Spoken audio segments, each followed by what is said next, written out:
There's no time to waste. Let's just get straight into it. Anyway, Simon Marks is here with his increasingly essential bulletin from Washington. And I just hand you the floor, I think, Simon.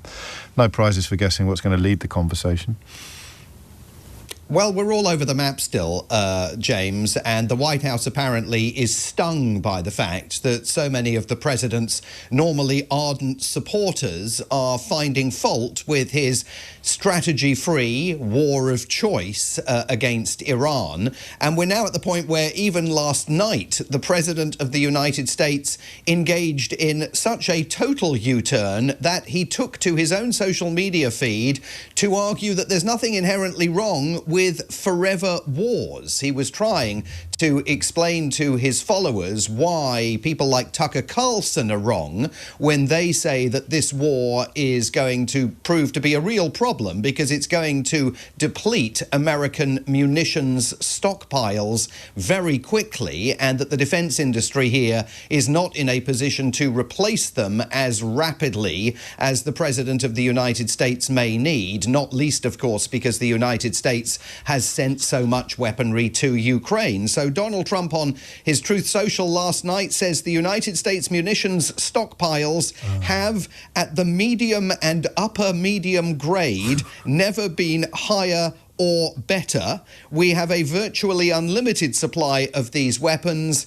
And then he goes on to say this: wars can be fought forever and very successfully using just these supplies, which are better than other countries' finest arms. So that gives you a sense of the fact that it is already apparent that because there's no plan, events in the Middle East are spinning in a direction that military planners here in the White House have now to be realizing could involve a deepening American commitment. The president told the New York Post yesterday in one of these telephone interviews that he's been giving ad hoc to individual reporters that he's not necessarily ruling out the idea of putting boots on the ground. He said, "I don't have the yips about boots on the ground like other American presidents have done, but the polling here is utterly woeful." CNN has done a survey overnight. Nearly 6 in 10 Americans disapprove of the decision to take military action in Iran. Most of them, 56%, say they believe a long-term military conflict between the two nations is likely.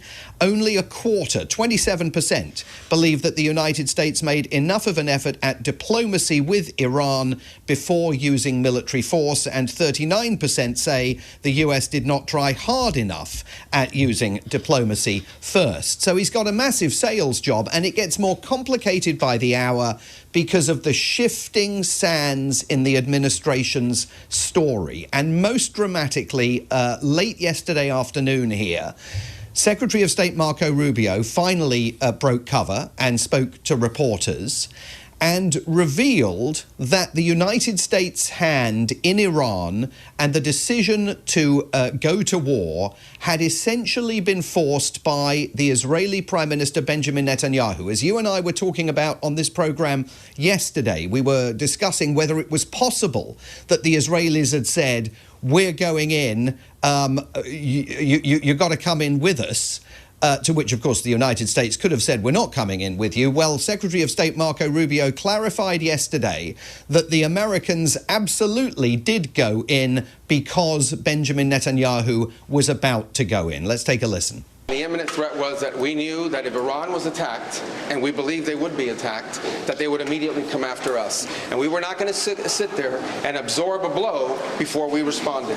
Had we not done so, there would have been hearings on Capitol Hill about how we knew that this was going to happen, and we didn't act preemptively to prevent more casualties and more loss of life. And the Secretary of State also defined very clearly the objectives for this military action that the United States is taking in Iran, and they are much narrower than the objectives that President Trump had indicated over the weekend that were on his to-do list, including, of course, toppling the regime. That, according to the Secretary of State, is not part of the plan.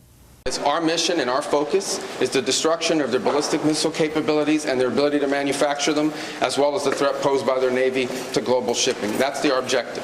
That said, we would not mind, we would not be heartbroken, and we hope that the Iranian people can overthrow this government and establish a new future for that country. We would love for that to be possible. But the objective of this mission is the destruction of their ballistic missile capabilities and of their naval capabilities. We would love for it to be possible for the Iranian government to be overthrown by their own people, but that's not the game we're in, is what Marco Rubio was saying. President Trump also, when he appeared before the public yesterday, similarly minimised the objectives for the first time and indicated, as he's done on Truth Social overnight, that if this takes a long while, he's up for it. We will easily prevail.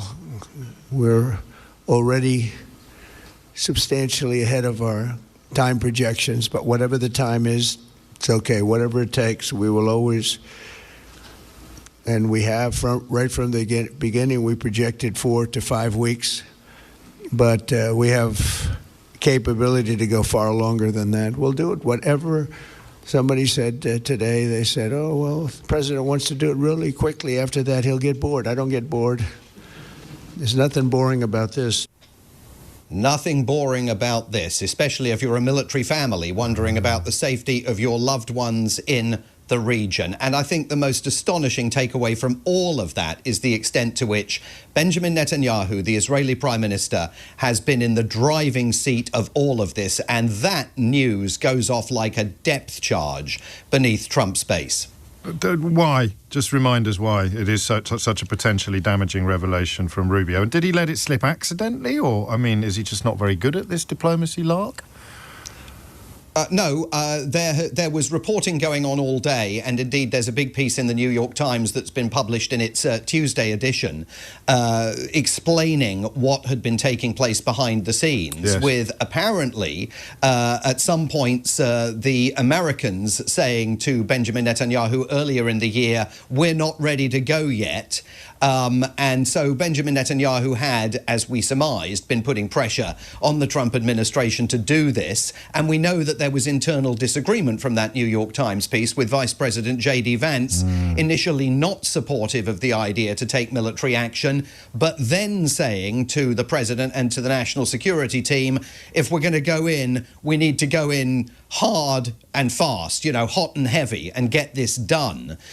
So he's been as all over the map personally as the administration has been generally about all of this. But the reason why this is a depth charge with the base is because depending on which of the various MAGA and America First influencers you look at, for many, the idea that the United States is not in charge of its own foreign and defense policy is, regardless of who is president of the United States, you know, a catastrophic loss of sovereignty. But there are also far-right figures within that base who have a deep vein of anti-Israel sentiment, in some cases anti-Semitic sentiment, and the idea that Israel is basically telling the president of the United States what to do, yes, and he is snapping to attention and doing it, is a massive, massive problem. The white supremacist Nick Fuentes, who, remember, has been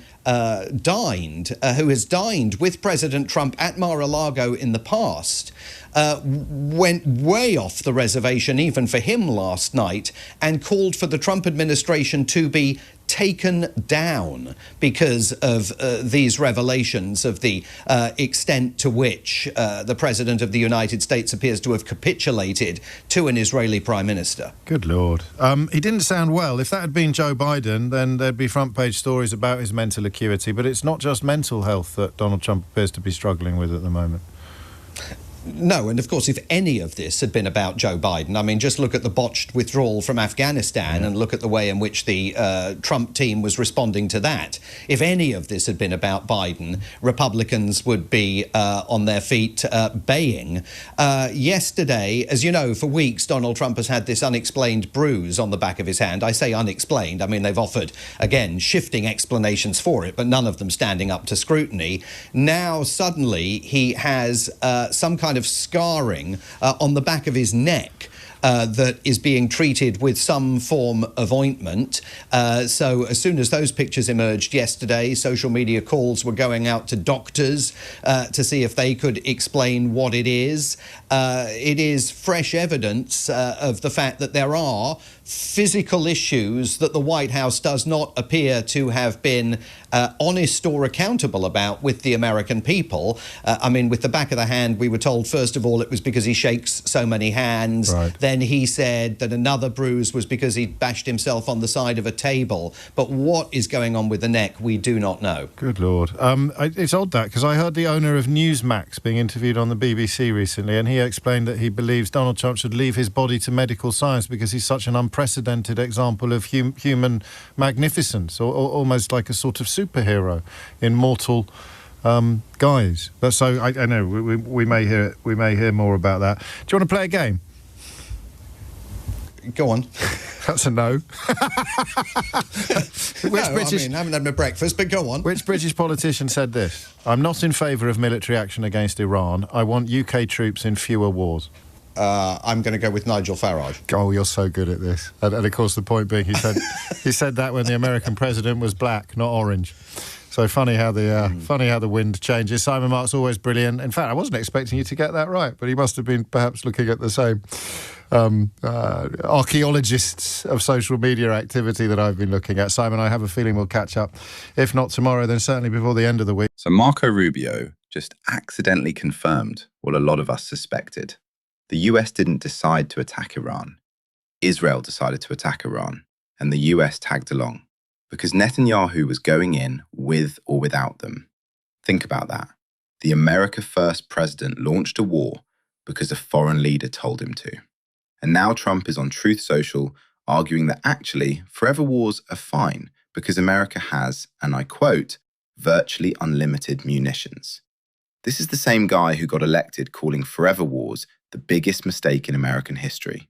The same guy whose entire base was built on no more foreign wars. And now Nick Fuentes, who literally dined with Trump at Mar-a-Lago, is calling for the administration to be taken down over it. Meanwhile, 60% of Americans disapprove of the strikes. Only 27% think diplomacy was given a fair shot. And Trump is telling the New York Post he doesn't have the yips about boots on the ground. The peace president, everybody. Tell me how this ends. Actually, tell me in the comments, because I genuinely want to know. If you think there's an endgame here that doesn't end in disaster, drop it below. And if you think this is Iraq 2.0, tell me why. Let's have it out. Like the video, subscribe if you're new, and let's talk about it.